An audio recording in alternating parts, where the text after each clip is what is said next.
সাংবাদিক রাশেদুল ইসলামকে সরকারি আমলা কর্তৃক হেনস্থার প্রতিবাদে মানববন্ধন। প্রতিবেদক ইসমাইল ইমনের পাঠানো তথ্য ও ভিডিও চিত্রে বিস্তারিত। সাংবাদিক রাশেদুল ইসলামকে হেনস্থাকারী বরগুনা সদর উপজেলা নির্বাহী কর্মকর্তা শামীম মিয়া, পিআইও জিয়াউর রহমান ও ওসি মিজানুর শাস্তির দাবিতে মানববন্ধন অনুষ্ঠিত হয়েছে। 29 সেপ্টেম্বর বেলা 3টায় চট্টগ্রাম প্রেস ক্লাব চত্বরে চট্টগ্রাম রিপোর্টার্স অ্যাসোসিয়েশন সিআর এর উদ্যোগে সংগঠনের সভাপতি সোহাগ আরিফনের সভাপতিত্বে দপ্তর সম্পাদক আশরাফ উদ্দিনের সঞ্চালনায় মানববন্ধনে বক্তারা বলেন, বস্তুনিষ্ঠ সাংবাদিকতা আজ হুমকির মুখে। দেশের সাংবাদিকরা সংবাদ সংগ্রহ করতে গিয়ে নানান সময়ে পরিকল্পিত হামলার শিকার হচ্ছেন। এতে সমাজের নানান অসঙ্গতি তুলে ধরা দিন দিন কঠিন হয়ে পড়ছে।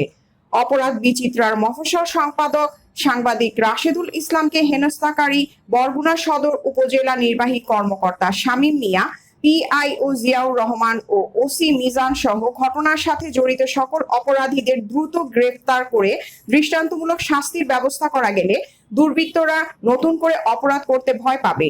পুলিশ বিভাগকে সঠিক তদন্ত করে অপরাধীকে আইনের আওতায় আনতে হবে। এ সময় ভুক্তভোগী সাংবাদিক রাশেদুল ইসলাম বলেন, আমি বরগুনার একটি সরকারি দপ্তরে দুর্নীতির তথ্য পেয়ে বাস্তবতা যাচাই করার জন্য সরকারি আমলা কর্তৃক তথ্য চাওয়ায় আমাকে অন্যায়ভাবে অপদস্থ করে মিথ্যা অপবাদ দিয়েছে বরগুনা সদর উপজেলা নির্বাহী কর্মকর্তা শামীম মিয়া, পিআইও জিয়াউর রহমান ও ওসি মিজান। আমি সবার দৃষ্টান্তমূলক শাস্তি দাবি করছি।